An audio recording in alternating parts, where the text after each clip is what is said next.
Hi, everyone. We're going to start off with a short video that Maria and Joan would like you to see before we begin. It is the Bribri Indigenous Women of Costa Rica. So, Diane, if you would. Somos mujeres, somos hermanas, somos nosotras, alzando la voz. Oigo las voces de mis abuelas. Cuida la tierra, no te avergüences de tus raíces. Nachi y ahora Huema Rataiki.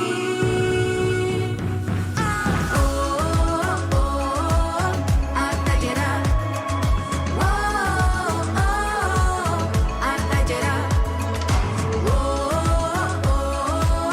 Atayera.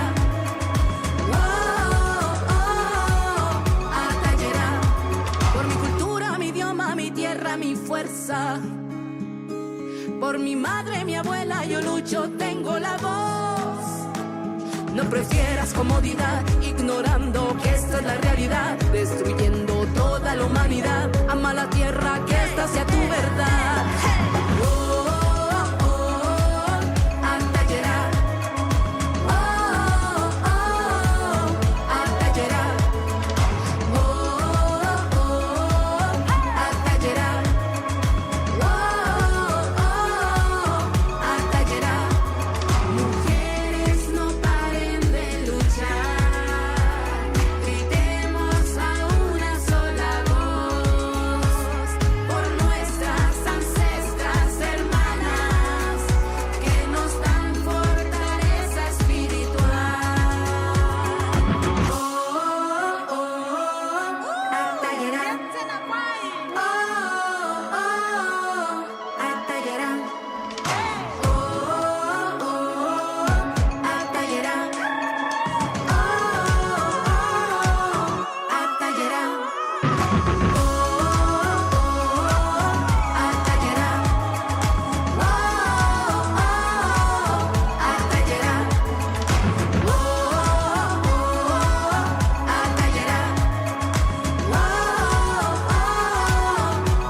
Atayera. Neidi Tajira Bedito Kunu Atayera Huri Charinha Toku Puepur Bauraje Natoku Afepakian Ochiva Nangartaje.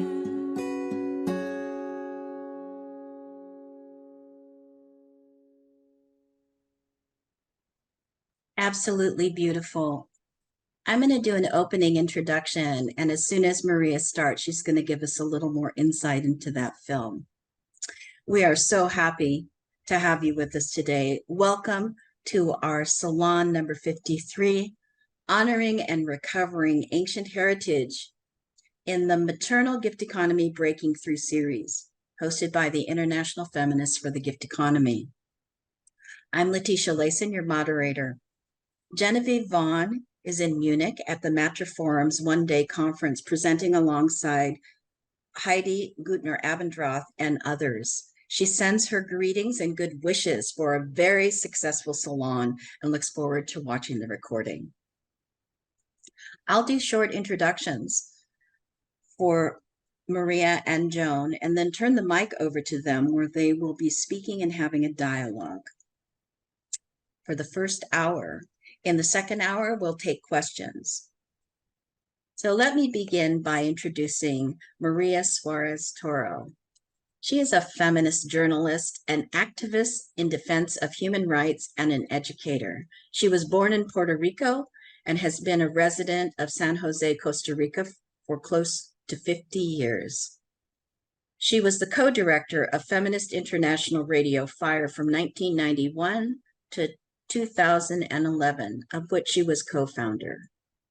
She worked as an educator in literacy in many countries in Central America during the 70s and 80s. Since 1998, she has been an associate professor of communication at the University of Denver. You can read Maria's full bio at the website. She's done many things, and her most recent addition is this work that she's going to be presenting today with Tonaina. Joan Marler is the executive director of the Institute of Archaeomythology, an international organization promoting archaeomythological scholarship. She is the author, with Harold Harmon, of Introducing the Mythological Crescent in 2000, and is the editor of The Civilization of the Goddess by Maria Gimbutas in 1991. From the Realm of the Ancestors, an anthology in honor of Maria Gimbutas in 1997. The Journal of Archaeomythology, 2005 to present. And she is the author of the Danube script in 2008 and other publications. One of the things I would like to say about these two women is that they are part of the International Feminists for the Gift Economy Network, and it gives me great pleasure to hand this mic over to them. So Maria and Joan, please take the mic. So it's very nice to be here with all of you today. We have 32 participants. I'm really excited. And I see some of the names that I know and some that I don't. We would like to start by sharing, both Joan and I, sharing with you how is it that we met and what has brought us together as a collaborating team that we are already with preparing for this and the other things that we have to present to you. So Joan, I would like to share with our audience that for me, after having been a couple of years in the Gift Economy Network and the meetings that we have on Wednesdays, I had never met you. And you were doing your doctoral dissertation, I think, and then you came in about maybe a year ago. And the first thing that I remember about you is that you said that you worked in an Institute of Archaeomythology, and that resonated in me amazingly because it was a word that I did not know, but that I immediately realized that it had something to do with what we were doing here. So I am very happy that we have come together in the same network to be able to share with other people. So I would like you to talk about, what it has been for you, for us to get together in this network. Well, yes, thank you, Maria, and it's a real privilege to be collaborating with you. And I must say that when you told me that you realized that what you are doing in Costa Rica was archaeomythology, that came as a real surprise to me, because I needed to know, well, how are you doing that, and what did that mean with the whole scope of what you were creating there? And as it unfolded, as more and more of the details of your remarkable work in Costa Rica, people will be used to that today. I see that, in my view, what you are doing by utilizing, resonating with archaeomythology, is really expanding the parameters of its potential in other dimensions, even beyond what Maria was conceiving, because her focus was really on prehistory, was trying to make a link to back the far distance of history before while people were still basically Neolithic and beyond, and that it's a very tricky thing, and there's a big story around all of that. But what I'm seeing is that you are making a link to a more recent past that also extends further back, and that you're working with people's living memories and living traditions and living mythologies.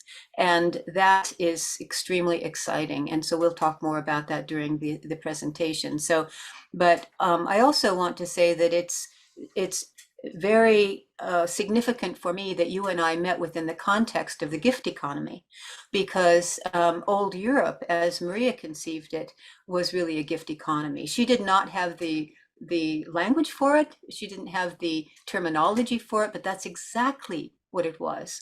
Egalitarian societies that were based upon cooperation with all levels of society. And it was dynamic for more than 3,000 years because of that.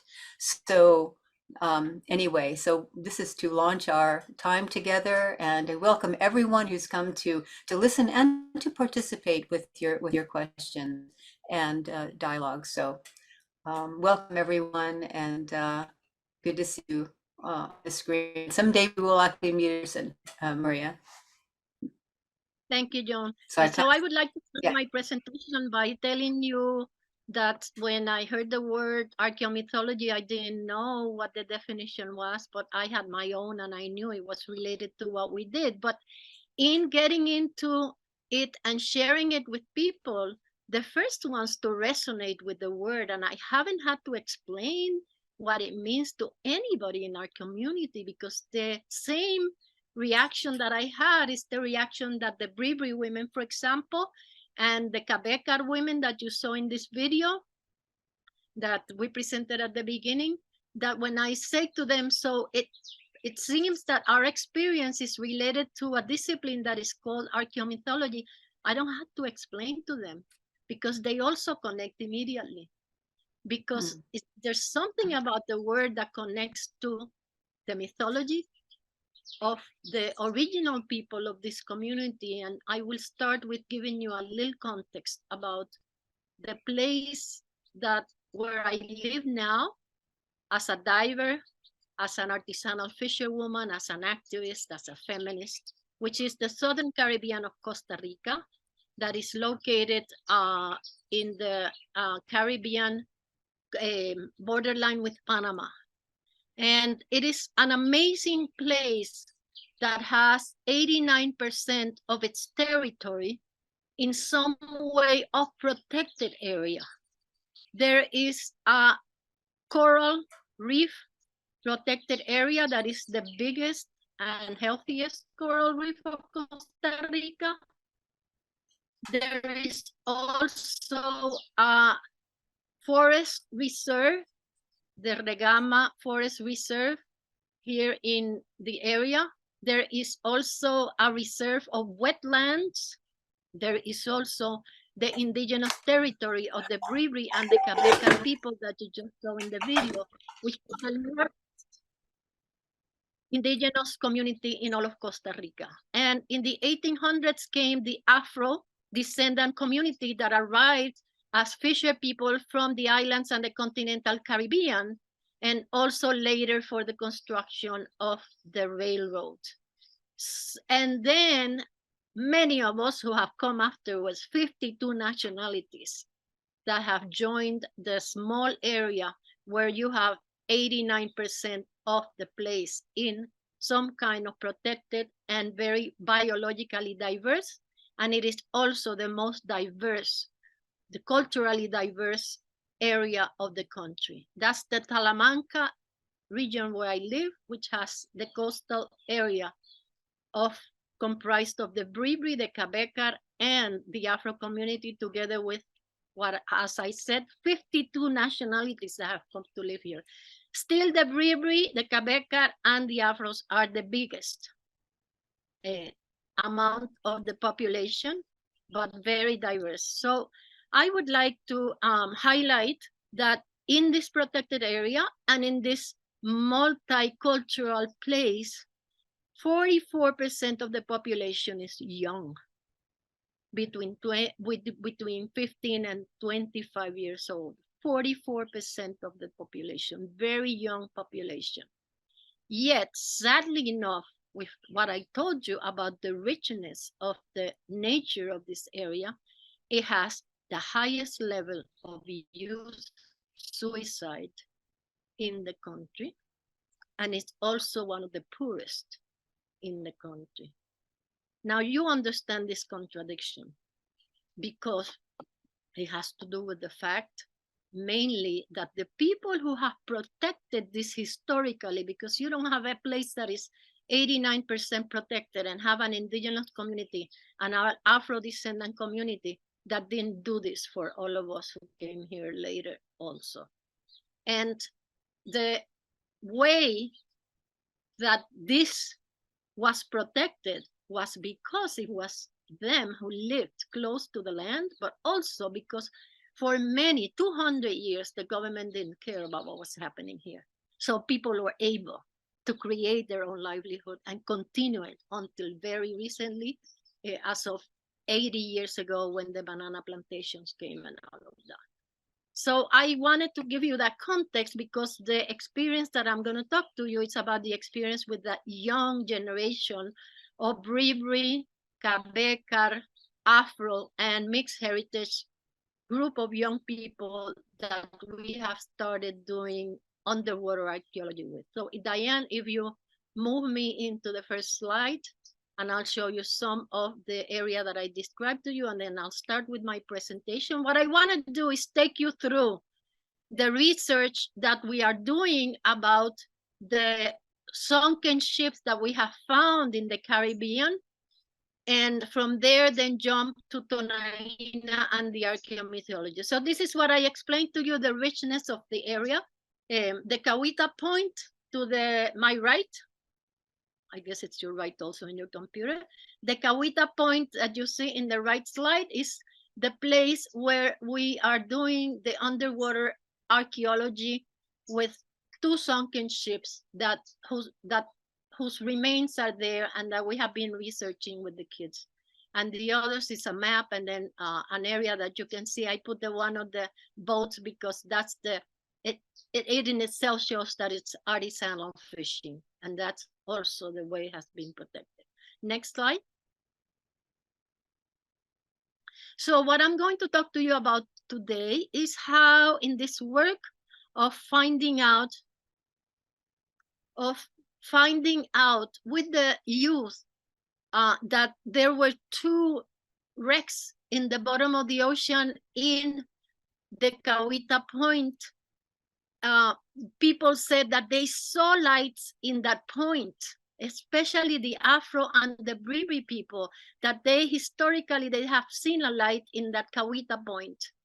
And the connection to archaeomythology that I discovered is because when I started realizing that what we were up to with these kids who were doing the research and the search for the identity of those ships, what was going to be most difficult about it is that people would believe that it was their younger generation, the most vulnerable, the one that were doing this research, that it was going to be hard for these kids to listen to the stories. They can listen, but to read the story, and that it was going to help us to connect to the ancestry that they know nothing about, because it turns out that we have discovered that this might be 2 slave ships that came by mistake to Costa Rica in 1710 on their way to the island of St. Thomas, carrying 650 African enslaved who were let loose in the shorelines of our southern Caribbean because the sailors and the Africans mutinied when the captains of the ships, after finding out that they had been lost and arrived in Costa Rica instead of in the island of St. Thomas, did not want to stop to get food and to get water. And so there was a mutiny of the 2 ships. They burned one and they let the other one loose. But before that, they put the Africans on shore. And then the sailors and the captains hired a barge from England, from the English, and went to Panama. So when I realized that what was our effort to get this youth to be able to learn to dive, and I'll tell you the story how it started, that it was going to be so difficult for them to recognize themselves as the protagonist of that story, for people to recognize them, and for the story itself in a country that hardly has made visible in its history and its history book that there is a history of slavery. I gave that light in the Kawita Point, very close to the artifacts that are in the bottom of the ocean, and that her name is Tonaina, which in Yoruba, which is the ethnic group of most of the West Africans that came in those two ships. Tonaina means sea light. So she is a literary character created to recreate the local ancestral mythologies in the development of what we call citizenship science, and I will also go through that. But then realizing that we were also doing community archaeomythology. Next. So who are the protagonists in today's Tonaina story in Kawita? They are young scuba divers in a project that we created in 2014 because this, and the founders you can see in the bottom right slide and in the top one. So the founders are children of Afro and Bribri fisher people. And when I, as a fisherwoman organized in the Fisher People's Association, asked them to join us in looking to eradicate the lionfish, which is an invasive species. And they came in a contest with us, and they didn't catch one single lionfish, but we had so much fun getting the younger generation that I asked them what they wanted to do to continue trying to work in the protection of the ocean. And they said they wanted to scuba dive. Scuba dive is very expensive. Scuba diving in the Caribbean is only by foreigners for tourists because it is so expensive. And also it is a sport that the community did not relate to. And they said they wanted to learn to scuba dive because they wanted to relate to the ocean in their own terms. Very soon I discovered what their own terms meant. Next slide. So what they meant, yes, the next one. Thank you. So what they meant is that they wanted to be able to combine the knowledge that they had about the ocean, the ancestral knowledge that they learned from their grandparents and their parents, but to apply it in a most modern way. And so they saw scuba diving as that sport where they were going to do it. But very soon I discovered that it was not going to be a sport. And they called it scuba diving with a purpose. And the purpose was to know the ocean, to get to understand it better, and also to protect it. So they developed what in the citizenship science that connects their ancestral knowledge to the scientific method that this young generation, as the first generation in the community that has had access to high school, wanted to connect ancestral knowledge with the scientific method. So we have developed what we call the ABCD program. A is for underwater community archaeology. It's different than conventional archaeology because it's not done. So what I'm going to tell you is about why is everything that we have invented, why is it new? And it's because of the combination of the ancestry knowledge together with the science. The archaeology that we're doing is different than any other archaeology because it's being done by the same inheritors of the legacies of the stories of those ships that came, and also because it's being done by the youth that does not have academic background in archaeology. UNESCO has already recognized us as the first experience of community underwater archaeology spearheading a project that is going to come up with the results of having found the identity of 2 slave ships in the world. You have to know that there are 1,200, between 1,200 and 1,500 slave ships during the slave trade that were that wrecked, of which 5 or 6 have been found in the world, and ours are going to be the next 2. B is for diving, and diving, the way that they started learning it by doing the PADI diving, which is the association that gives the certifications. It's a sport for kids, but they immediately turned the scuba diving with a purpose into the instrument that you need to be able to work in the ocean. As I tell all the students, scuba diving is the instrument for us to learn about the bottom of the ocean, the same way that for you, reading and writing is necessary to be able to learn from books in universities or schools.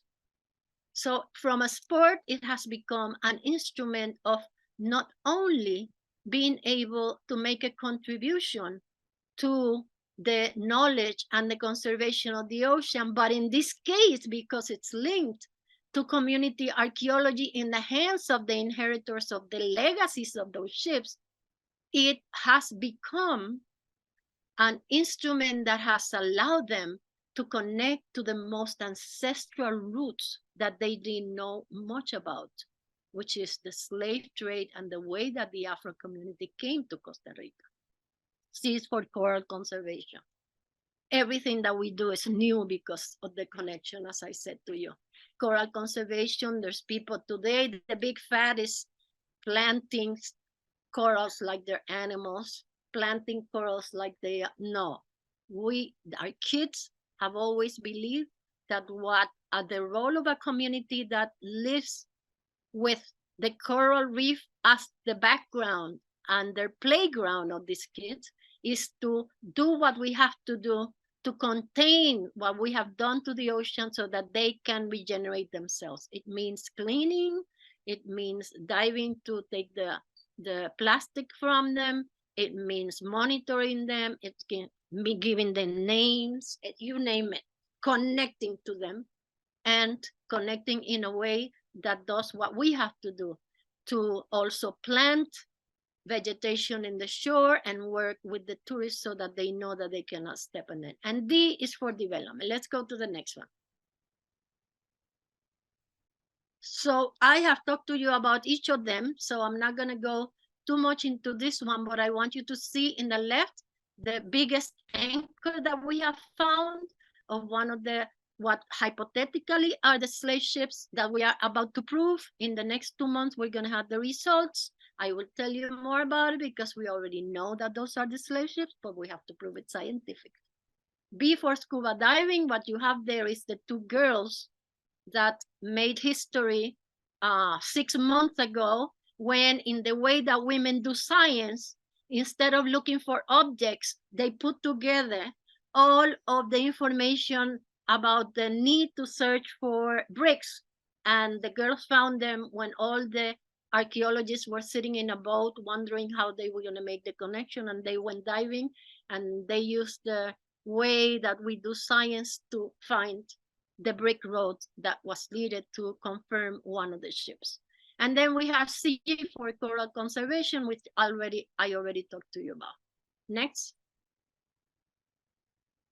And D for development of opportunities for the youth is what this project is all about, because we started doing it so that the kids would have opportunities in their own terms, which is what they wanted, and in the way that they wanted to do the diving. They have developed a leadership, which means that even when they have been in high school, they are the ones who teach the little kids. You see that picture in the left bottom, that they have trained the little kids to be able to do the snorkeling to prepare for their future in diving, and all of the skills about getting engaged with laws about the protection of the ocean and so on. Next. Next. So the way that we have been able to upgrade this diving is, no, the previous one. Okay, leave it there. So this is a story about two slave ships that came from, okay, thank you. So I wanted to show you this slide because we provide a specialized training for amateur underwater archaeology because we found the Nautical Archaeological Society in England that provides amateurs, means people from communities, to learn the archaeological diving method, to be able to accompany professional divers. And so all of them have had, all of us have had professional archaeological diving, but not at the academic level, but at the Nautical Archaeological Society. And that's combined with their ancestral knowledge, what has allowed them to make a contribution that is not about participating by, knowing what the archaeologists are researching. But because there were no underwater archaeologists in Costa Rica, we convened and invited international archaeologists. They have come free of charge, gift economy from the US, Croatia, Japan, Jamaica, Denmark, to train and to research with us while doing the training. Next.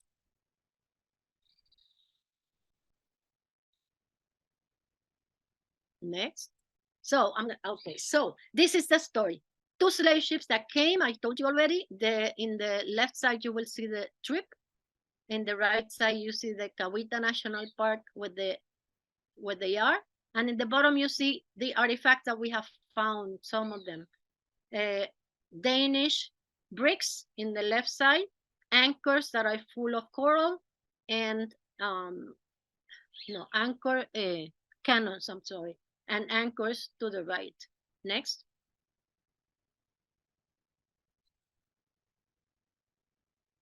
The two slave ships, Christianus Quintus and Federicus Quartus, 1710, March 2nd, arriving in Costa Rica. Next.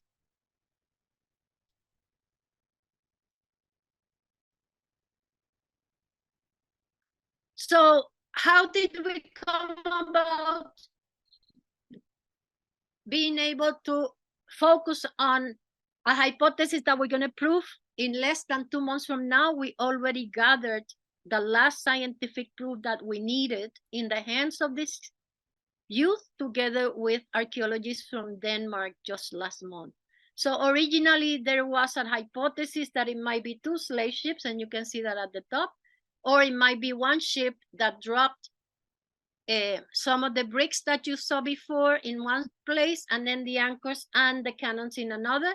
But we have come to understand that it was two ships because of the way that we were able to do the photogrammetry that you see in the right, showing that the silhouette that is there means that the structure of the ship must be under the bricks, because you have because you can see the structure.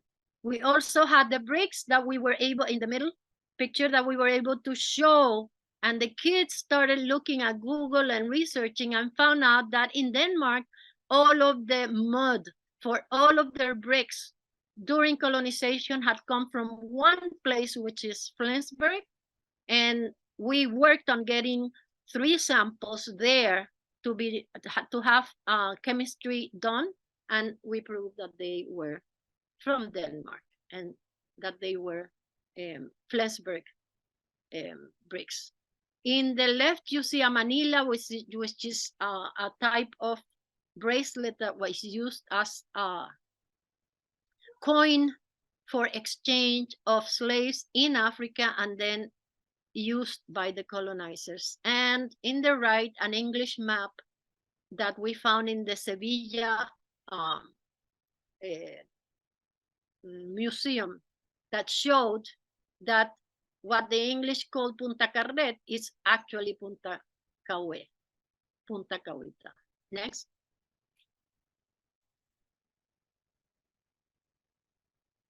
This is what we did at the end.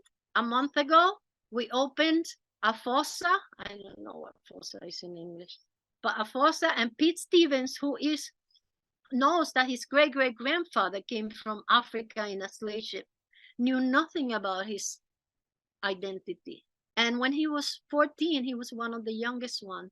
When he started learning to ask the pertinent questions, as an archaeology to be, he began asking his grandparents, so what do these ships have to do with us? Where did they come from? Where did we come from? And started asking their grandparents. And therefore, lo and behold, that now he's finding the final proof, which is a wooden part of the ship. And now he knows from asking the same questions related to his life, where he comes from, his ancestry, and what this research and search has to do with him and his people. Next. So where does Tonaina come in all of this? I started telling the Tonaina story, the foundational story of Tonaina, in the schools, in the high schools, for the parents and the grandparents of the kids, because I had an intuition that regardless of whether we found the identity of the slave ships, this had already had an impact on the new generation discovering their identity by doing the research themselves, that was going to have an influence in the community that was beyond what any of us thought before. So I started going around and telling the Tonaina story, or Tonaina telling the story about these kids and what they were researching, so that they would stand a chance of being believed in what they were doing, of people understanding what was our hypothesis about the youth in the region who is subject to the worst cases of suicide and putting themselves in dangers, that it had to do, of course, with the fact that their cell phones show them a culture that they don't belong and will never have, and their grandparents would tell them that they were no longer indigenous or Afro because they wanted to be like what the cell phone tells her, because they didn't have opportunities, and everything else that you want to tell me about why kids would put themselves in danger to the level of suicide. But I had an intuition that they were very depressed, and that when you deal with depression, you find the root causes. But what I didn't know is that the root cause was finding the roots. And that's what the archaeology and the diving did for us and for them. So that the kids, in learning to ask the question, what does the ship have to do with our history? Where did they come from? Who were in those ships, and where are they now? And asking their grandparents and history. So what does this have to do with me? So the motivation to recover and socialize the untold stories is what led me to create Tonaina, and I gave her an ancestral and matriarchal name because I knew that the kids who don't hardly read, they listen to grandmothers. The more they come from the Afro tradition, on the indigenous bravery tradition, they listen to grandmothers tell the stories even though they don't read. So I became the Tonaina grandmother that told the story of the kids themselves. And that's why I realized when I heard about my archaeomythology that there was a connection, because I created a mythological character today that is associated with our oldest ancestry. And that if the kids were going to discover their roots, it had to be going way back, beyond history. And that I'll end with that. Why beyond history? Because they're not in history. Why do women have to go back ancestrally? Because we don't have a history. We have not been part of history. So our history is in the ancestry and in the knowledge that is the codified language in mythology. So I will leave you with that, and I will ask Joan to come in with me.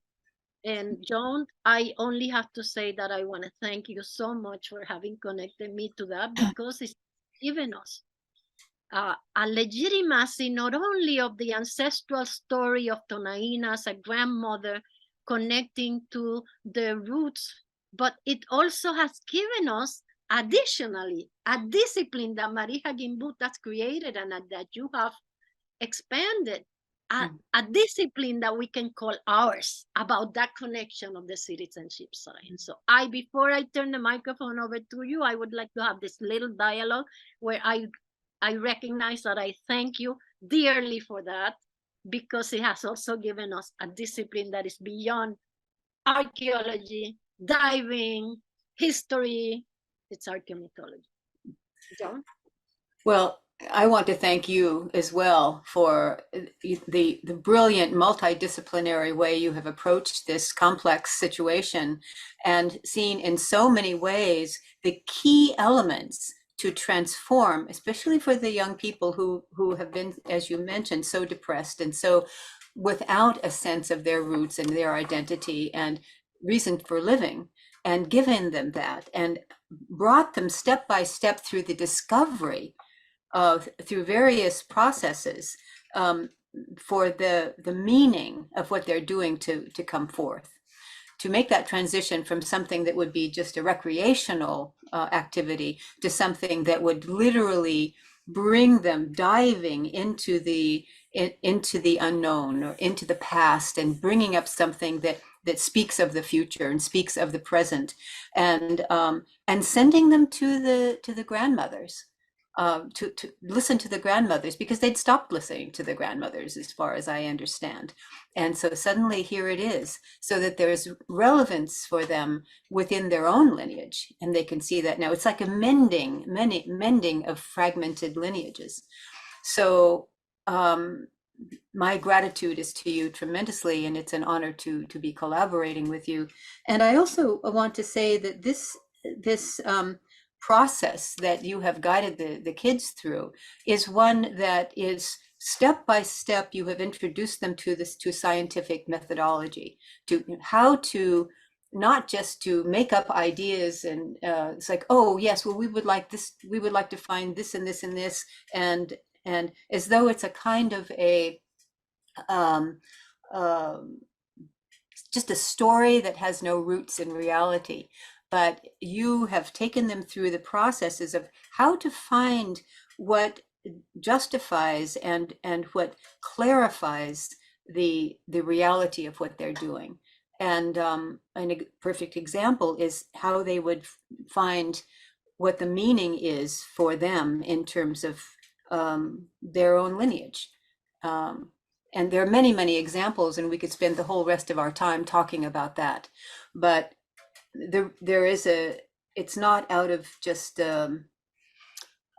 chance that you have underwater archaeologists coming from many places of the world and giving you a stamp of approval in terms of what you've been achieving with the students, and actually being amazed, because in their own experience, this is the first time that they have seen students who by themselves have not had formal training acting in such a professional way. And so I really, bow to you for making sure that step by step is happening. And then to see for the students who have graduated from the program, have gone out into the world, and to see now what they are doing. And I understand that that's been a real surprise and a gratification, so that it's not just this one very important program, but they have tools for what they are choosing to do in the rest of their lives. And this is what brings young people deeper into present time, and then giving them tools for the future. So that's something very powerful. I would also say that in terms of archaeomythology, that Maria in some ways did similar things that you, and I will just, when I give my presentation about archaeomythology, I want to emphasize some other ways that that her process and the result of her own interdisciplinary work is very much in sync with what you're doing as well. I also want to say that there are many things that you have coined, you have developed that didn't exist before. For instance, and you didn't mention it, or at least I didn't hear you mentioning the ambassadors of the sea. Can you just briefly say what that is and how that is a way of holding the activities of the young people? Oh, yeah, I forgot about that. See, the center that we have created is called Centro Community Diving Center Ambassadors of the Sea. And that's the name that the youth gave themselves because they were going to be the voices for the ocean and in their coastal community. And because they were going to do conservation.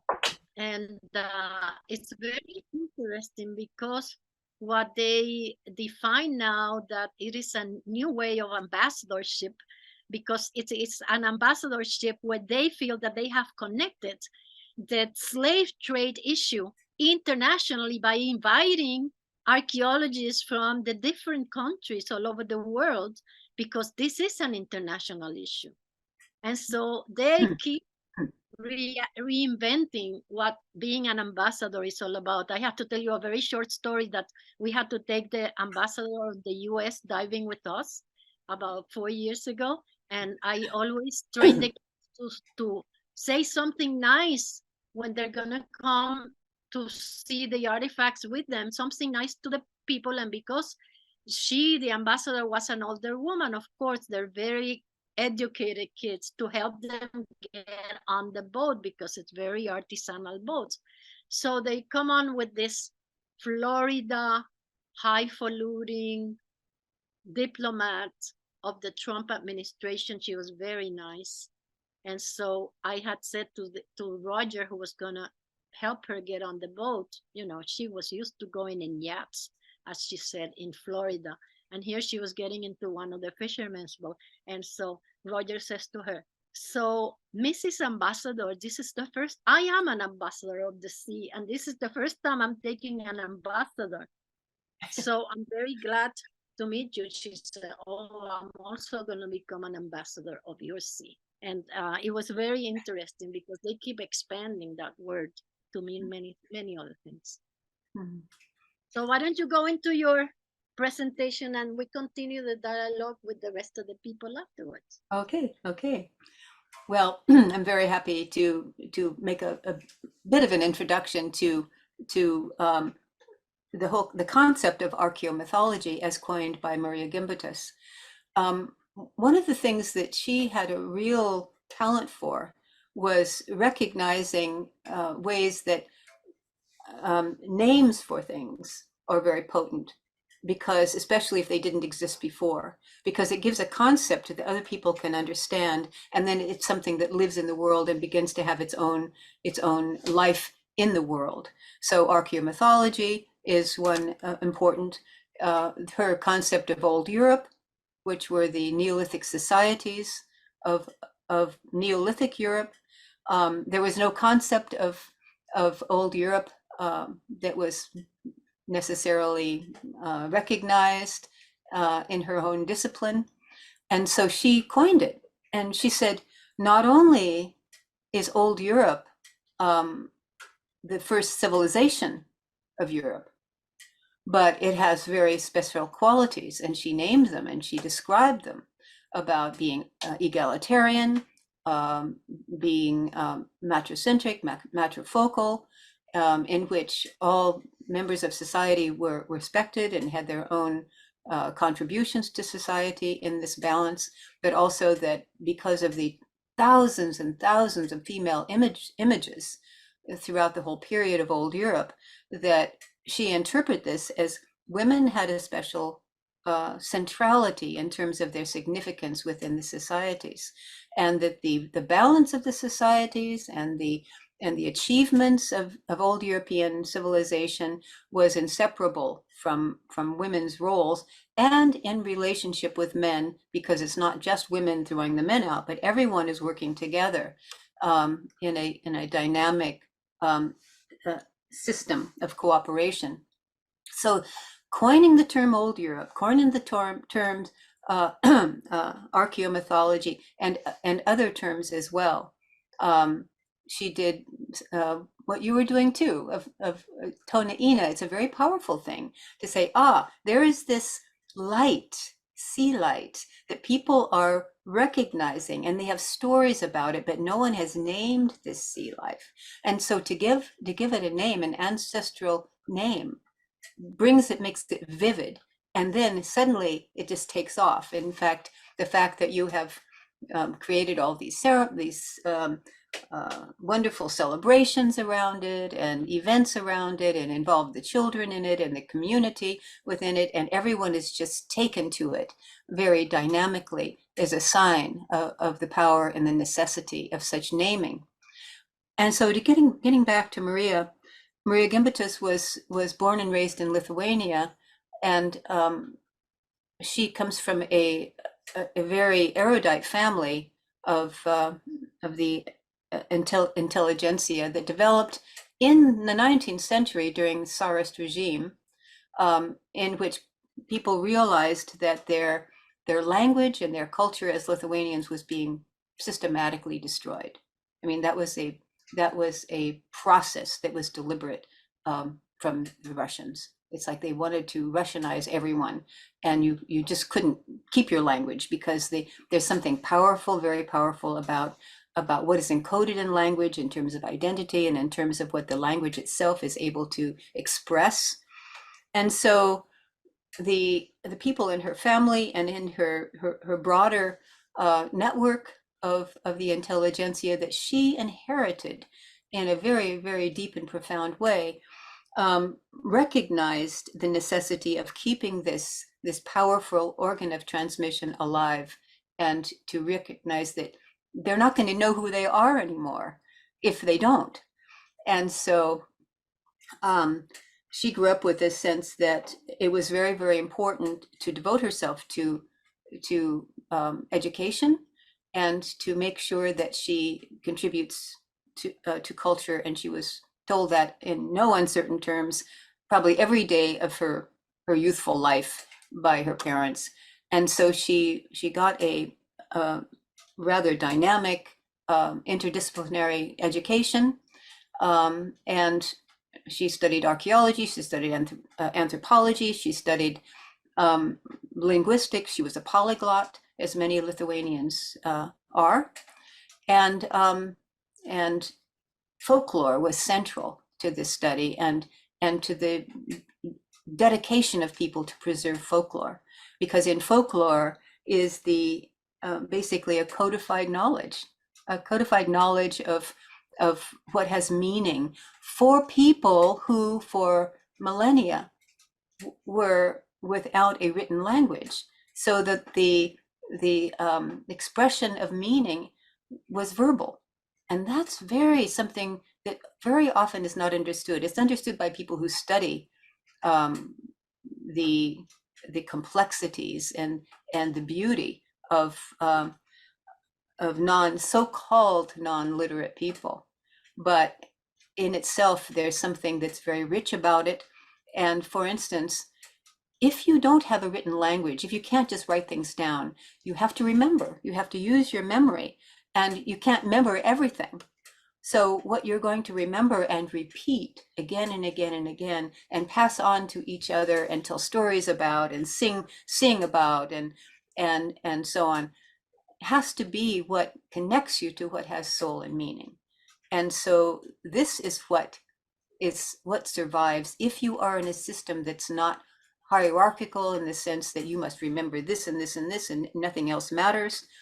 If you're in a balanced society, and a society that is egalitarian, you're not being told by someone at the top about what to remember. You know what to remember because you're in connection with the living world.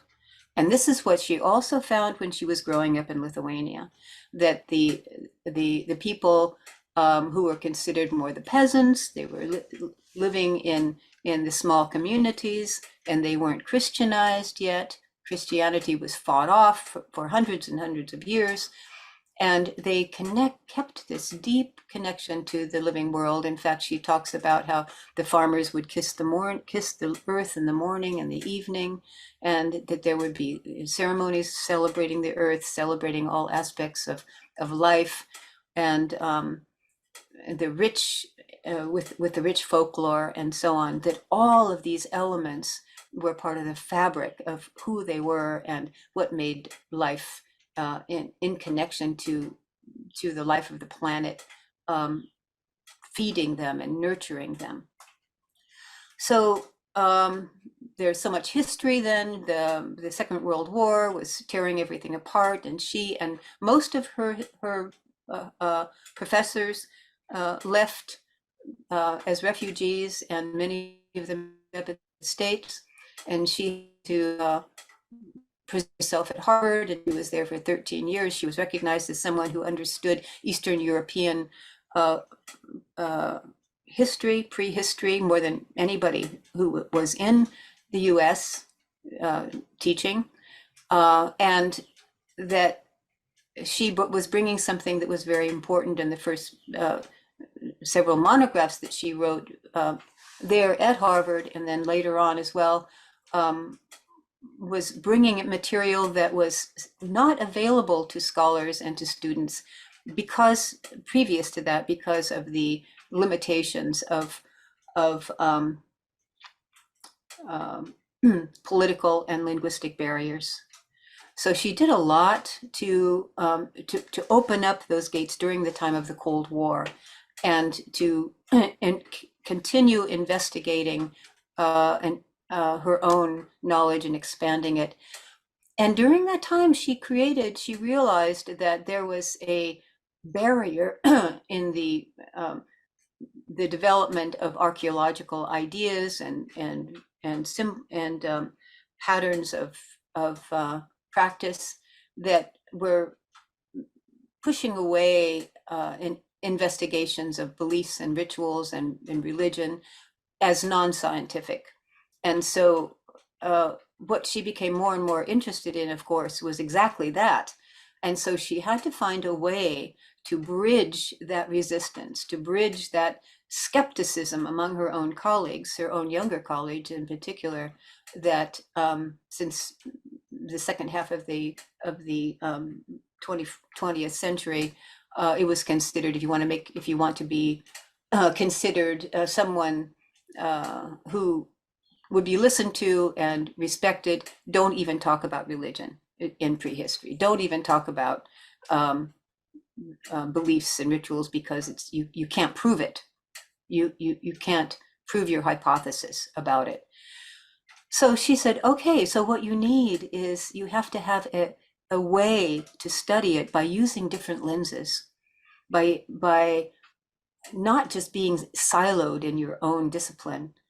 And each discipline really has its own kind of language of activities, and its own ways and own things that it can and cannot say, and can and cannot do, and so on. But to expand yourself so that archaeology itself can be expanded in order to benefit from what different disciplines bring. And so with that, she coined archaeomythology to not only bring together mythology and archaeology, but also linguistics, and also the study of anthropology, the study of historical documents, the study of many different disciplines that are appropriate to whatever it is that that you're trying to study in earlier periods, to reach back through time. And she said what she loved more than anything was to find places where different disciplines, different lenses would present a picture of what was going on, and they would coincide. And if they didn't coincide, then you had to continue your research and to say why does this not fit, because they tend to be self-correcting in that way. So it's a complex discipline, but a very necessary discipline. And it's not just that interdisciplinary approaches are new, and it wasn't even new in her period, but the interdisciplinary nature of this inquiry with different lenses, in order to be able to reach what is otherwise unreachable, which is what to say or what to recognize about people's religion, people's beliefs, people's ritual activities, and so on, because she said there's no way to understand these early societies without knowing that there was a rich fabric of culture there that right at the center were people's most cherished beliefs, and so how to recognize that, and so on. So in terms of archaeomythology, in relation to what Maria Suarez Toros has been doing, there are so many levels of what Maria had done that fit very well with what Maria has been describing, and much that she hasn't yet described, because we don't have hours and hours to talk about this, but that the linguistic aspects, because there are multiple languages involved here. There is what's transmitted through culture of these stories that are told and retold, that have carried meaning of identity and meaning of value over the time, that are being rediscovered.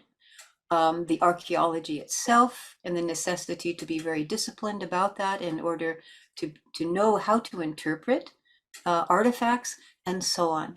So that's what I have to say now, without speaking for hours about archaeomythology and about Maria, but I did want to just acknowledge that it's very powerful and very rich to connect what Maria is doing in Costa Rica with its young people, which is really something astonishing, and setting new patterns and new possibilities for the future too,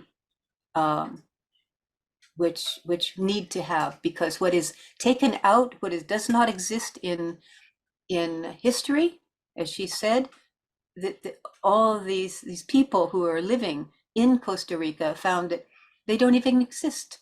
And so many stories of women throughout the world don't even exist because they're not in the histories. Who are the histories written by? And so on. So this is to open it all up and say, no, this is our history. And the Lithuanians have done the same, that, that write themselves back into history, because it's important not just to allow it to be their identity to be dismissed. And of course, that's not going to happen now. So that's what I have to say. And I'd like to go back to connect with my dear friend and collaborator, Maria. And where do we go from here? My idea and your idea was to have another little dialogue between the two of us, and then open it to the public if everybody agrees. Yeah. We have 45 listeners, and I want to listen from them also.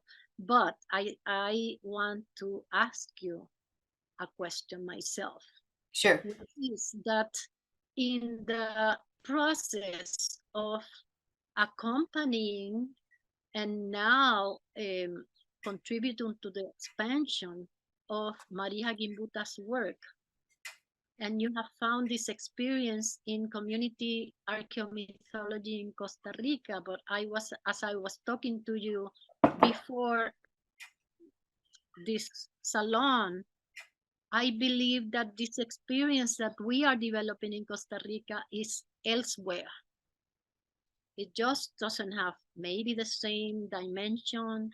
Maybe it happened. I had not known archaeomythology if I hadn't met you in the Gift Economy Network, or maybe I would have. But the relevancy of it is that I believe, because we have taken what I explained to you to also the level of the consciousness about women in our community, about their place in the construction of their own history, not only the history of the slave trade, which is in the archaeological work with the artifacts, but we have also worked on getting the women in the community. We have a parade every 31st of August for the last 50 years. That is Afro Day in Costa Rica, and now it's become a UN thing.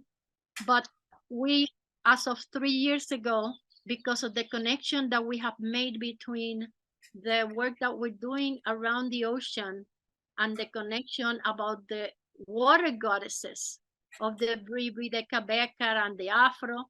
We began creating a float that some years have had a slave ship, other years have had the coral reefs, but we have the women from the community become the goddess of the oceans and the waters that they want to represent, and they walk with the float, and they select the goddess that they want. Usually has been Yoruba, Fawn, and it has been Bribri, Kabekar, and many other places, and they have to research, and they become that goddess for one day, and it turns out that they have become the goddess for their lifetime, because they're always in the streets and everywhere talking about it, because it has connected them to the ancestry of their place in the time when knowledge was so codified and so outside of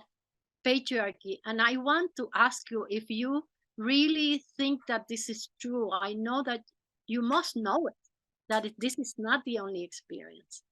And the reason why I'm asking you is because to me, the strength about going to the mythology of the goddesses of Maria Gimbutas and of our indigenous cultures way back to the origins, is that it leads us without a history and without being in history to the pre-patriarchal and pre-capitalist moment in history where women had a place of honor in this planet.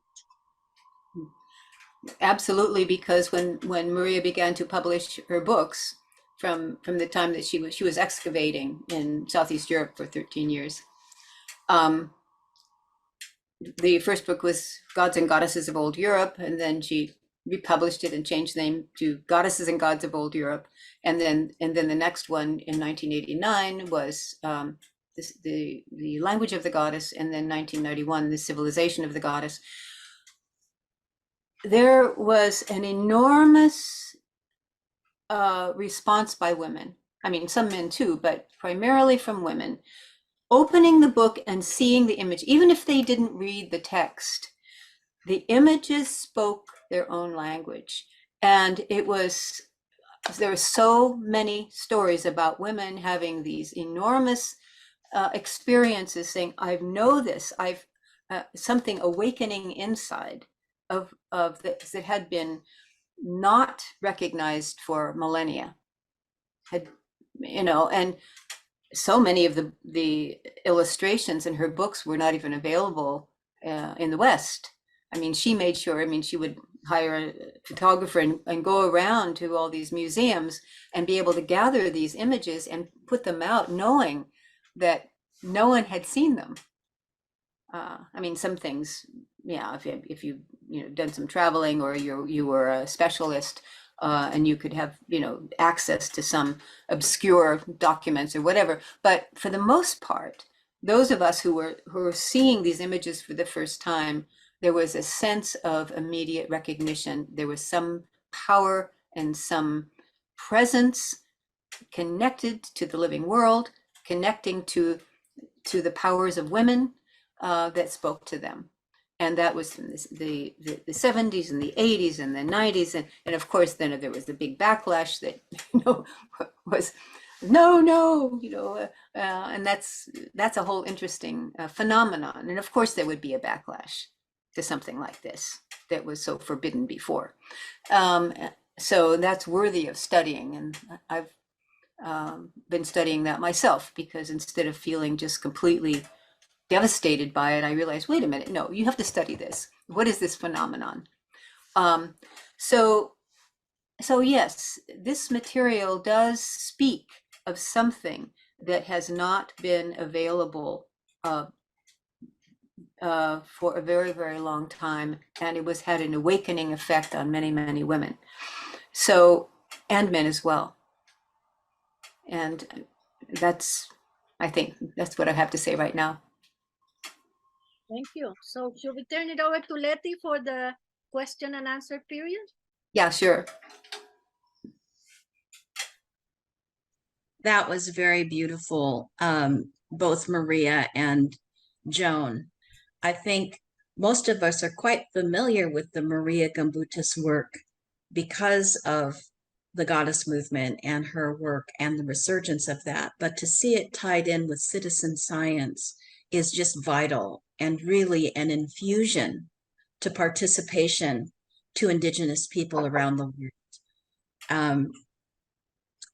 I wanted to say that I think that there are other places in the Philippines, we call it Indigenous Knowledge Systems and Practices of the Philippines, which is the pre-colonial practices that do take into effect the multidisciplinary analysis that's done, which was post-colonial decolonizing after the United States freed us after World War II. So I'm very excited to present this particular salon to groups of Filipinos who are doing that work so that they can find another word, perhaps another language, another conversation. So thank you both so very much for this work. And let me just open this up to see if Liliana, and then I'll Yes. go to Judith. So Liliana, is there a question here for you? Yes, from Peggy Antrobus. What are some of the challenges?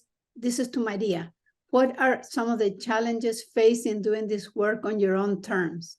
Challenges from the academy, the government, and those whose economic interests were being challenged? That's a very good question. And I would have to start by saying that out of a great political intuition, we did this very quietly for about 5 years, or maybe the 8 years that we have been working. And the political intuition was because not only the framework that I gave you about the significance of the fact that it was going to be about raising the issue of slave ships, about doing it in the hands of kids that have no legitimacy to do science, and also about the fact that we had no such discipline in Costa Rica, archaeology. So underwater archaeology was not existing. We did it in a lot of silence because I explained to the youth, and they went with me to Florida on some scholarships where there were stories about people seeking sunken ships where they found gold. And then who did the gold belong to? The people who found them. It's big in Florida, it's huge. And so we didn't know what we were going to find. So I convinced the kids that we were going to do this in very strict silence because there was no legislation to protect whatever we found in the bottom of the ocean. So that's also a layer that I didn't talk about because I talked about the archaeology, but it's very important. The fact that we did it in silence allowed us that for the kids to be able to defend what they're doing now without having to face it 8 years ago when they were 13, 14, 15. And, you know, people look at their curriculums and they call me when they're looking for jobs. But this person says that you are a reference, and I think they brought me the curriculum of somebody else because this is a 16-year-old girl that has the curriculum of an, you know, because they have archaeology, they have coral, they have diving, they have they have an amazing curriculum. And what is it going to be now that they were part of finding 2 slave ships? So we did it in silence, and that allowed us to be able to strengthen ourselves to be able to face what we are facing now. And thank you for that question, Peggy. Because right now, and during the last 3 or 4 years, some of the historians mainly, the Museum of Archaeology of Costa Rica, they gave us hell because they didn't think that we should be doing this, but because we're not archaeologists and because we are training kids to do adult work. and they gave us hell. And we had to create the alliances with people in those disciplines in the country and internationally that are looking for a different way of doing science. And we found amazing people here in Costa Rica and elsewhere, especially also the archaeologists who came to work with us, that helped us construct that legitimacy that comes from the facts that the kids have done this and have appropriated it in a way that nobody's going to take it away from them. But also we had to struggle parallel to this to get the Costa Rican government to adopt the Convention on the Protection of the Underwater Heritage. And they did 3 years ago, and that's why we started coming out with the information. That's why for 5 years we did it close. But the fact is that the main challenge, Peggy, and all of you who are listening, comes from everything that we are facing today in the whole world. And I was making the analogy in the march that we had 2 days ago, the national march here in Costa Rica, between what is happening here and what is happening in the Middle East with Palestine. It's exactly the same thing. And it has to do mainly that this pristine area that has been protected the way I explained to you, I'm not going to go through it again, that was left to the hands of the gods and the goddesses of the ocean to do whatever they could and wanted to make a livelihood. And now all of a sudden, corporations want it. In this case, tourism corporations want it, just because. Somebody said to me yesterday, I think I went to a store and a woman said to me, they're coming for the last piece of land that they haven't conquered in all of Costa Rica, because all of the rest of Costa Rica is for sale. And that's exactly what we're facing now. But this, at the same time that we're coming up with deepening our history, expanding it in the hands of the new generation that has found a way to be able to stay here to begin with, to create their own jobs, to deal with their own roots,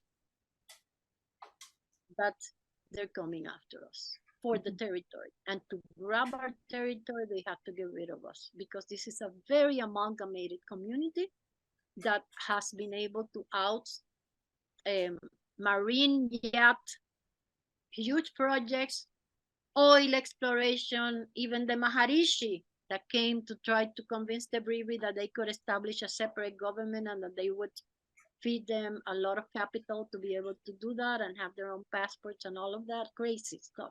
But really, really, I mean, not. And we ousted each one of those in the last 30 years. But now it's all coming in one package of the tourism corporations wanting to grab our land. So this is the main challenge that we have. And the advantage that we have is that now the story of the slave ships, because I have to tell you that in 2 months, we're going to come up with the scientific proof, and they are the slave ships. Even the archaeologists said that to us, but they can't say it because they have to be scientific. And I teach the kids that we have to be more scientific than the science in the way we talk to the public, because we have to be honest. And it is still a hypothesis, but we all know that those are the slave ships. So in this moment, when we're going to come up with this information, the Afro community here has been struggling to get the United Nations to recognize them as tribal communities under the ILO, International Labor Organization 169 covenant, with which indigenous peoples have and have used very well to protect their right to be consulted when there's any project in the country that affects them.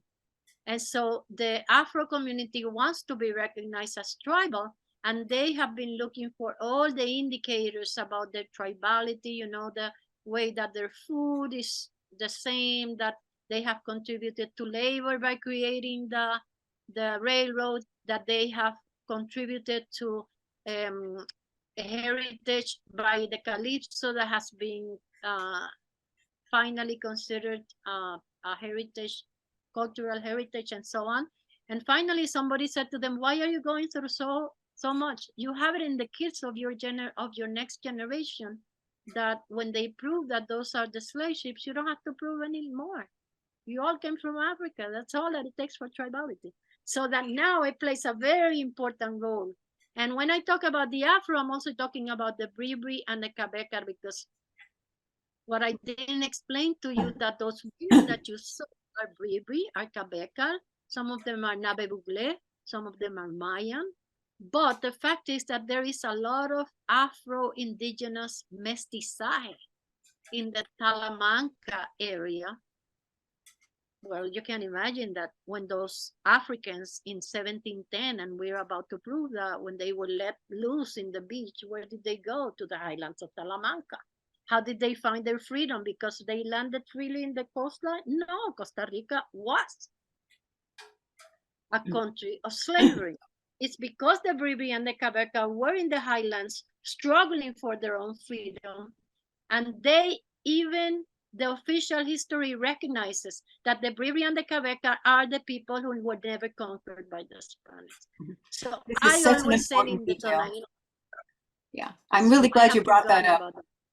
Yeah, I'm really glad you brought that up. So when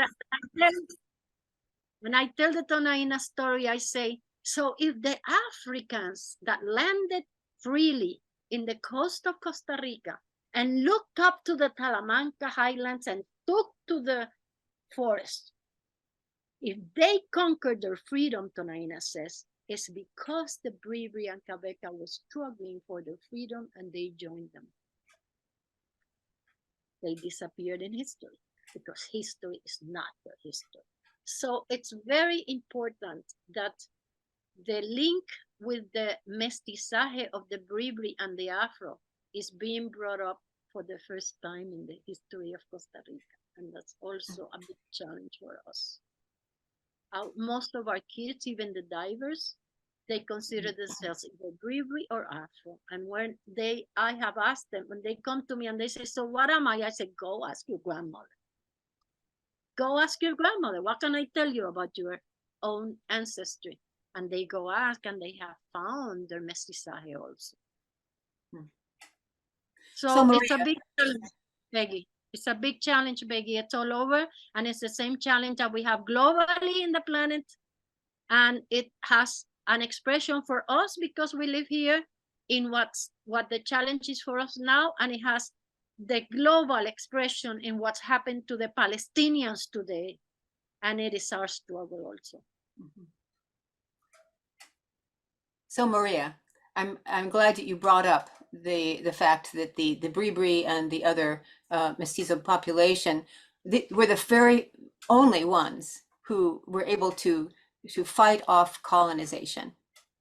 So how does that impact the fact that there is a very serious struggle that is brewing right now to save the land and to save, and not to allow the last of it to be gobbled up and ruined, basically? Is that spirit that we saw in the women in that first video? Is there some way that is also empowering people today to fight back?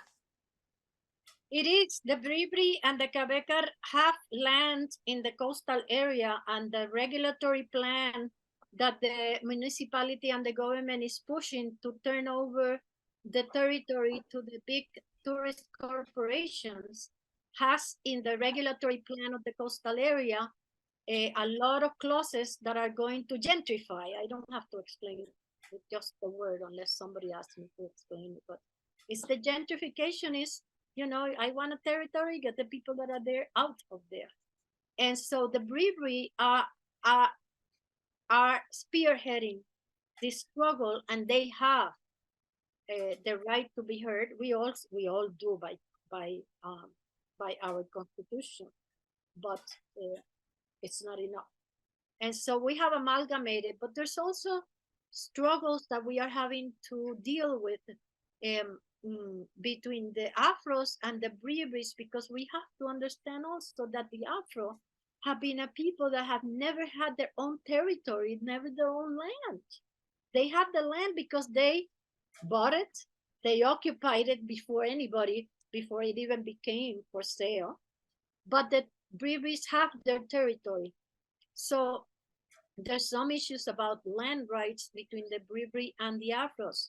But our challenge right now is to have both understand, and we certainly do, because we are not going to be here if they're not here, that that they if they're coming together, it's going to be make it a stronger issue than they're staying apart, and that's happening. And historically they were together. It's just that the government policies, when they came, and that would be another whole story, when they came with the maritime law in 1976, they have made so many mistakes. There is no legislation in Costa Rica, no legislation, because legislation is so fragmented, just like science. There's no legislation to account for what this is all about and how to do justice to all of it. So we're gonna have to work on creating what is called, in the only thing that we have in there is a special zone that has characteristics that need a special law. Yeah, thank you. Thank you, Maria, and thank you, Joan. Judith, is there a question that you have seen? I would like to ask Peggy's question to Joan. What are some of the challenges that Maria Gambuzas faced and that you've faced in pursuing this program, the archaeomythology, on your own terms, and the challenges from the academy, the government, and the business community? Thank you for that question. And of course, I haven't really felt directly myself any kind of problem attacked, but certainly Maria was really had to deal with people just rejecting what she was doing. But it was always mixed, because on one hand, they had tremendous respect for her because they could see what she brought and how absolutely encyclopedic her knowledge was. And she wasn't just making things up, although she was accused of all kinds of things. But there's a very, very interesting thing happening right now, which is there are so many younger students that are coming through that are in traditional studies of archaeology, and that are questioning a lot of things that their instructors were throwing out because it was not acceptable to even study beliefs and rituals. And now it's the thing, because of course you have people had beliefs and rituals. And of course, archaeomythology is not really quite on the, it's because of the mythology aspect, you see. They're not quite ready to embrace it fully, but there's a lot of silence around it. So, it's just a matter of time before more recognition of Maria's motivations, which were really very, they were brilliant. I mean, to have the concept, there are different lenses with different approaches and different ways of seeing that people in different other disciplines are not privy to. And so they kind of can't talk to each other. She was a co-founder of the Journal of Indo-European Studies way back when, 50 years ago or more, because she wanted to have a place where people from different disciplines, not just linguists. Linguists are fighting with each other all the time too, because they have different theories and so on, which is very dynamic. But archaeologists and mythologists and different people, but are writing for this publication, but they're not necessarily reading each other's work. I mean, her hope was that they would read each other's work and they would take part in dialogues. And that's why she was always creating interdisciplinary conferences to bring people together, to sit them in the same room, to have them listen to each other and to be in dialogue with each other, because she could see how important it was. And if she had lived longer, she would have continued to do it. She had plans for subsequent gatherings like that, because there's just too much separation that comes in, because people have their territories and they don't want to give up their little piece of intellectual property, you might say. But I tend to be more optimistic that there will be a time when, if, to the extent that people go back and actually read what she wrote over her lifetime, and that she was prodigious in her work, that she answers so many questions that they throw out because they don't know her work, and they've been told by their professors, don't even read her work. She was just an old biddy or whatever, I did an interview with Ian Hodder, who until Chateau Holyoke was closed a few years ago, had been for 25 years the main excavator at Chateau Holyoke in Turkey. And he admitted to me that even though he made pronouncements about how wrong she was in various ways, that he had not read her work himself since he was an undergraduate. And yet he had international status as the high priest of archaeology. And so that's what happens. And then so many people just repeat what they say. And he even admitted that, well, maybe he's repeating too much, or maybe he's been influenced too much by other people, and he's at the top of the heap. So there's all kinds of stuff going on that needs to, over time be sorted out, so that there can be more discovery. Like, oh, actually, why has nobody discussed such and such? Well, Maria already talked about it. She already wrote about it. So there's a lot more of that kind of rediscovery that needs to happen. And I feel that it's a matter, it's already in the works right now. Thank you. Joan, I have a question for you, since we're on the topic of Maria Gimbutas. Could you remind us where in her career, what was her age when she began to write about archaeomythology? Because it was quite late on. It wasn't early, right? That she was solid Bronze Age specialist, and then she moved on. Can you remind us, how old was she when she started doing that? I know it was in the... Yeah, well, she announced that archaeomythology when when she published the Language of the Goddess, and that was in 1989, and she was born in 2021 and 1921. So you can do the math there. But she also, wrote many articles, and I'm sorry, I don't know the time when in the first article that she mentioned archaeomythology, and that's something that I'm going to have to research. I should know that, but I'm sorry, I don't want to say the wrong thing.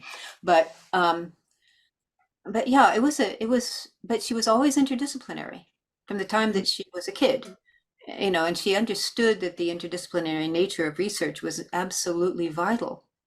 And so to finally codify it and bring it together and to name it, which is I earlier mentioned how powerful that is, to bring things all together.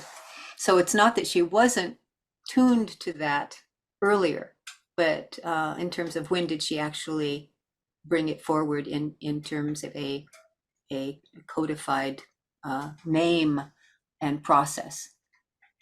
So Yeah, Say- I Can think I it's say important. something about I'm going to ask you a question in a minute, Maria, that has to do directly with this question, framed slightly differently. The reason I brought it up, Joan, is that in something that's interdisciplinary as it is, you need to have a maturation in each of the disciplines to be able to actually bring them together, which implies a wisdom that coalesces.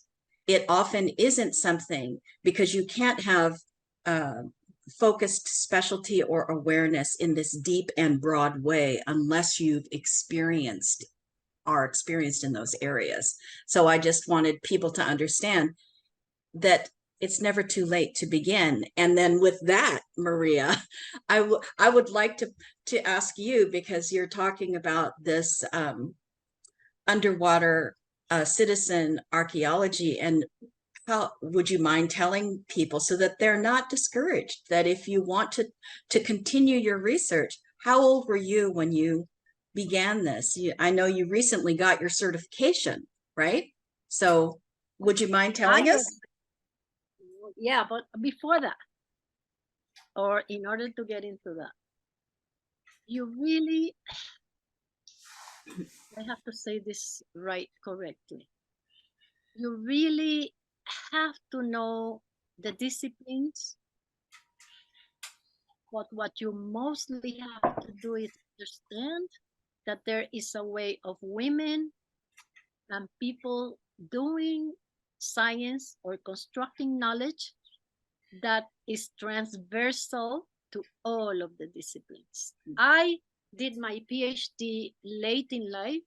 I graduated in 2005 in holistic education, quantum physics in holistic education.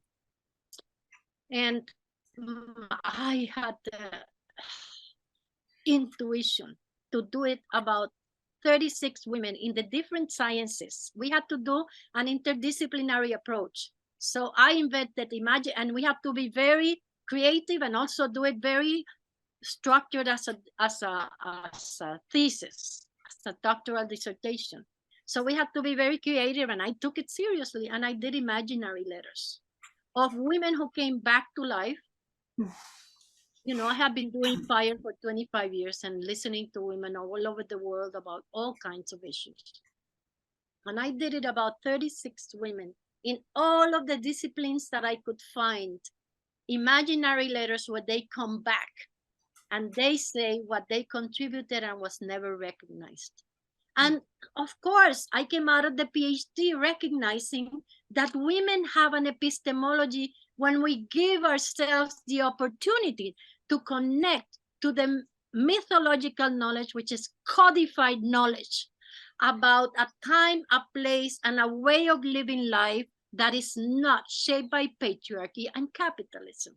And when you do that, you learn all the disciplines because you have a different frame. I would love to know, and maybe Joan, you have the answer, maybe we missed it because she's no longer with us. When was the clicking point for Maria Gimbutas? Because obviously she had it. That which clicking point? There are many clicking points. Huh? Which clicking point are you referring to right now? About that you're not talking about knowing many disciplines and bringing it together.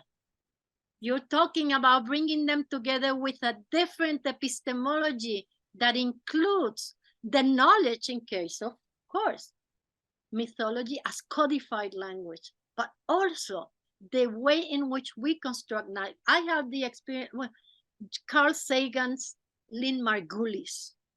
She made an amazing contribution, and she challenged him and she challenged all of science. I mean, it's so many women. And I also constructed an imaginary letter in anthropology, which allowed me to do what I'm doing now, which is Lucy. You remember the skeletal bones that were found that shifted how people saw the place of women. And so it has to do more with that, Letty. And that's why I was telling Joan the other day, I don't like transdisciplinary and even multidisciplinary. We have to use it because science is so fragmented that people understand it when we put it in the language. But what we do when we construct knowledge is that we do it beyond the beyonds, because we use a different. I found it in two of my girls, and I did an article that is in English in the webpage. The two girls in divers who were working with the archaeologists, and they were talking about how are we going to find in this site, if there's no bricks, this cannot be a second wreck. because the two Danish ships came with thousands of yellow bricks, like I showed you. And they're talking about it and looking at the artifacts in the bottom of the ocean, which are anchors and cannons and cannonballs, and looking, we only have artifacts that are this and that, and they're going on about the articles. And the two girls, 21, and well, the other one is not that young, but she is, Ana Maria, they're looking at their assistants to them, and they're doing the stewardship of their work. And they said, let's stop the discussion and let's get, if we're going to find bricks, this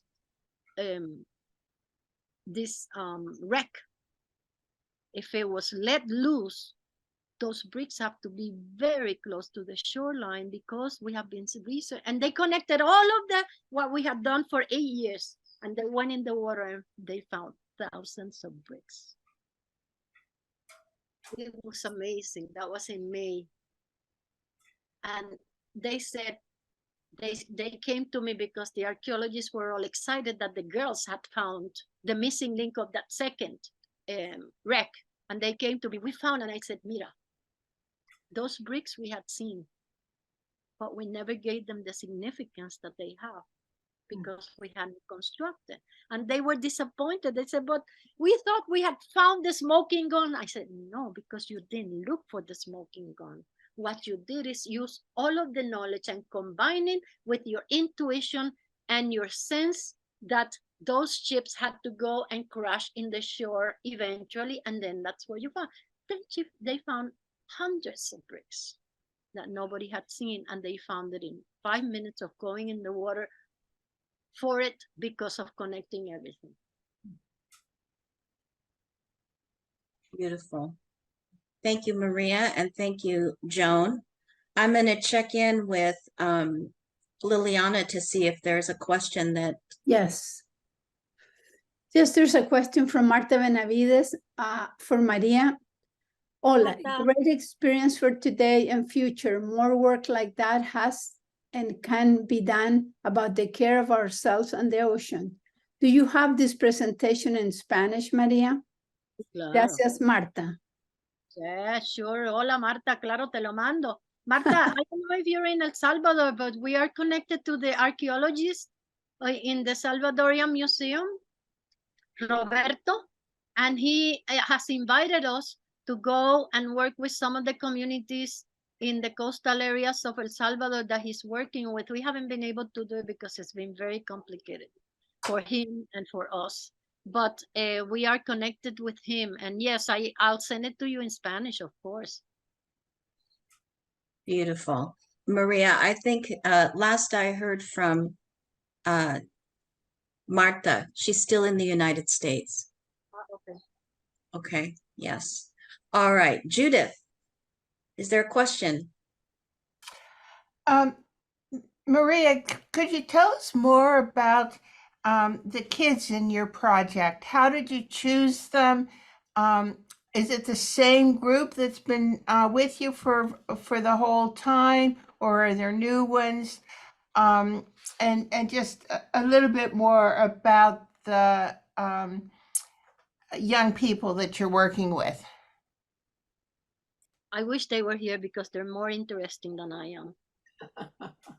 No, we have 5 generations of kids. We call them generations because it's diving generations. And the ones that started 8 years ago are now 25, 24, and they have gone their ways and also staying in the community, and others have gone to study and so on.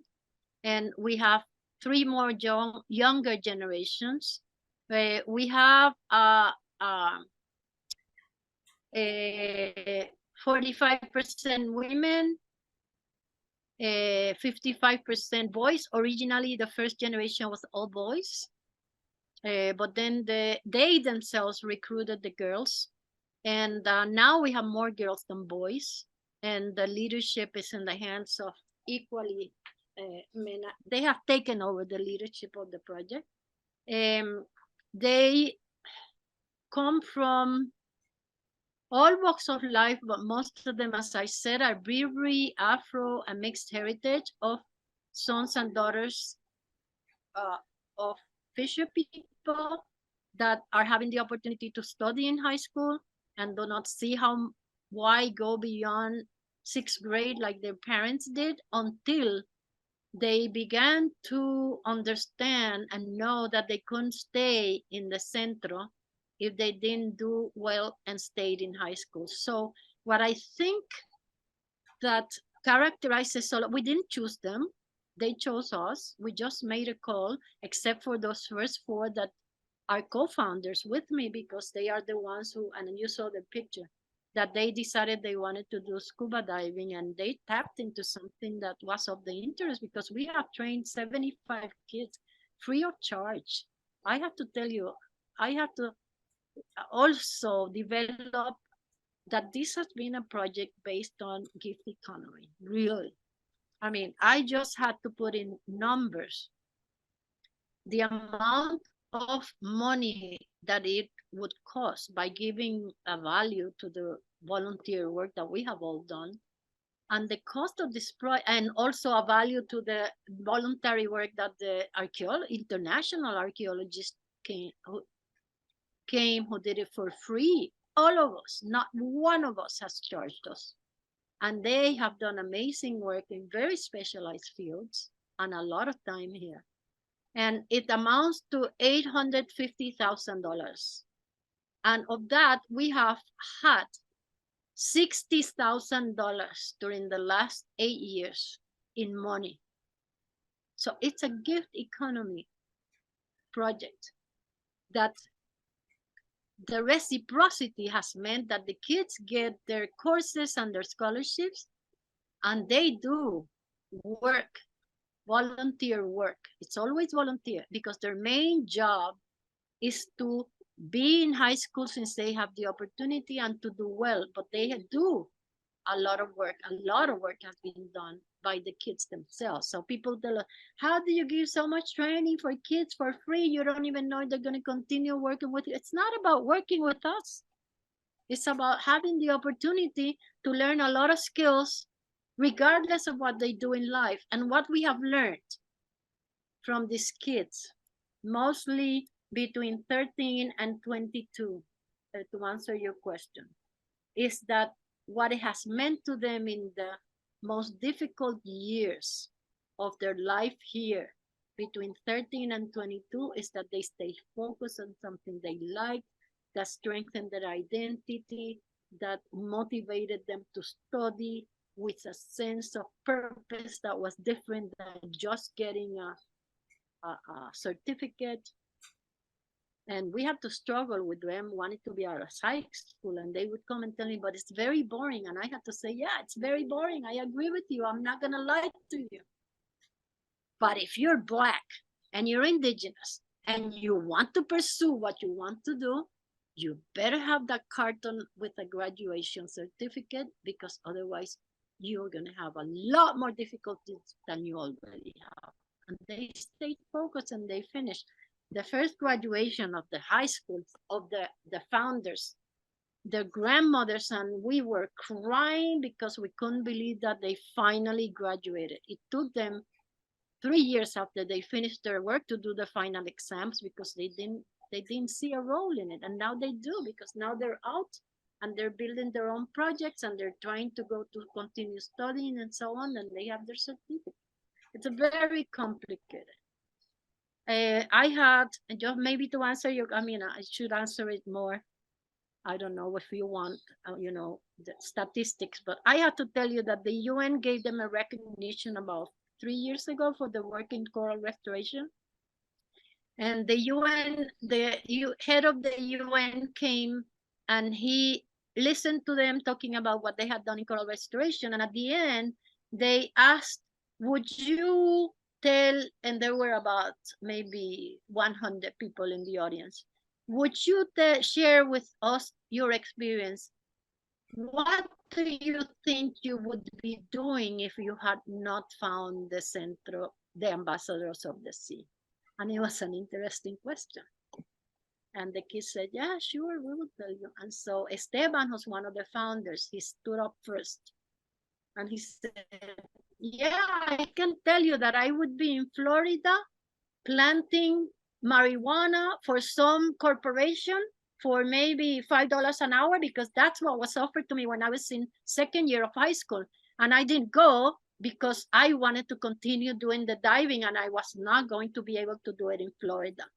And so one after the others, the kids kept saying what they would have been doing if they didn't have this focus about doing something that they loved, doing something for their community, getting the work done in connecting why they were studying and what they had to study to be able to do what they wanted. One after the other like that. Most of them had to do with what do you call it, the offers of getting into the drug dealing, getting into the drug trade, of sidelining with jobs that were illegal.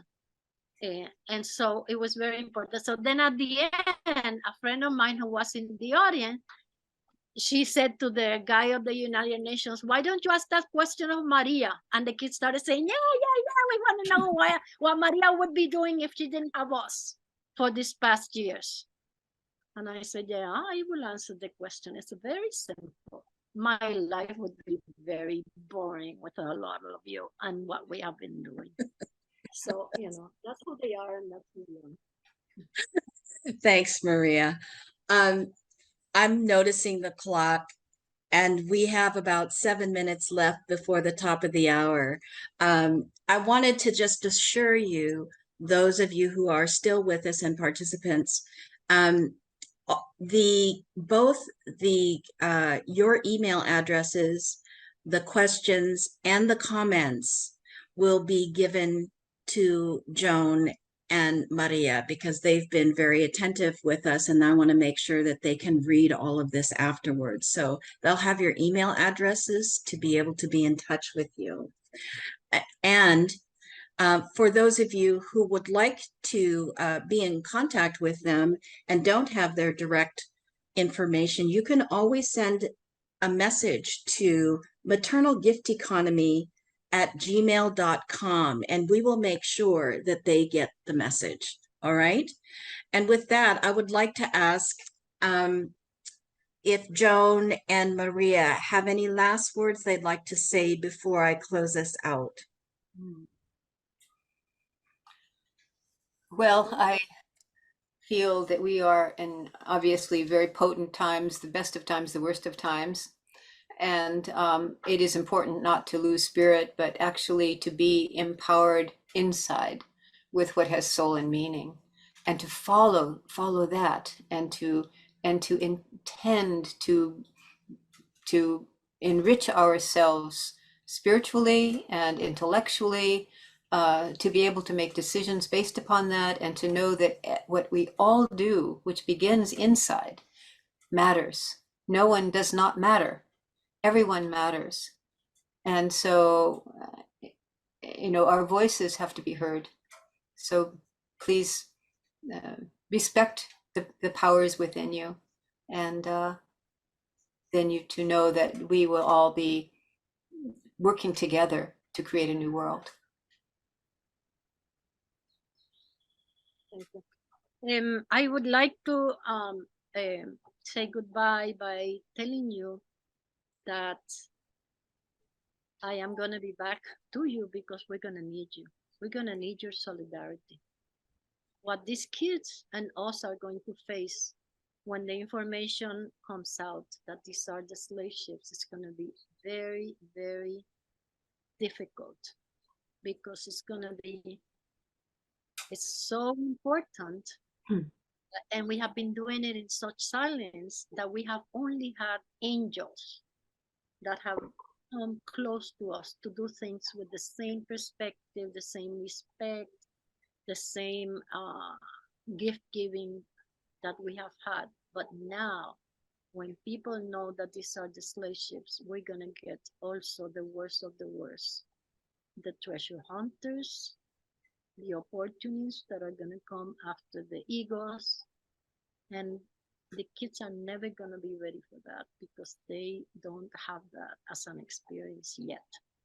And it's going to be really difficult, and we're going to count we're gonna look for you also for the solidarity about the context of the way in which global corporate tourism is coming to grab this place, and it's going to require that the world knows about it pretty much the way that finally now people are coming out strongly about what Palestine territory has to do in this conflict. And we're going to face the same thing, and we hope we can count on it. Thank you very much. And thank you, Letty. Thank you, Diane. Thank you, Leticia, Liliana. Thank you, Genevieve. Thank you, all the network and everybody who's listening.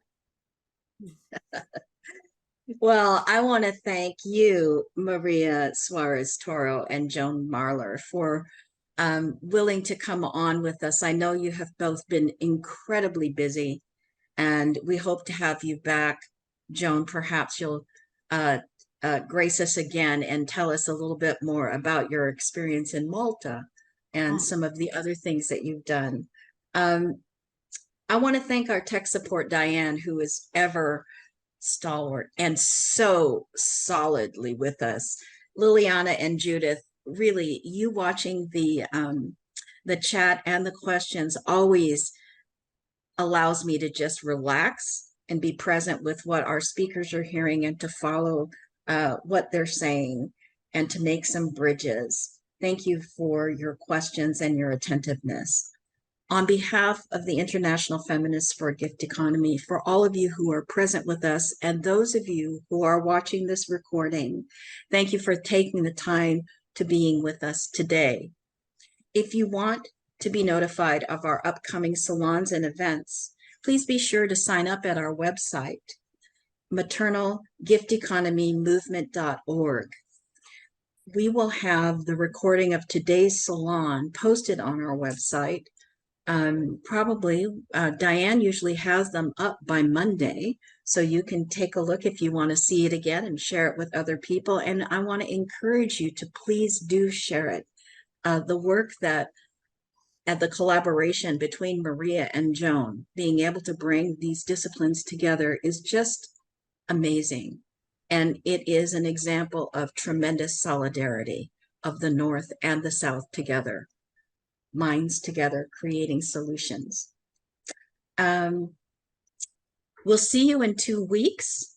November the 11th, we'll be sending out a MailChimp with more information when that is available. I know that this is a challenging time for all of us, that the difficulties that are happening in the Middle East, the terrible hurricanes that hit Mexico, so I want us to just, take a breath and really feel into our hearts and send some love in the directions of all the hurting places on the planet.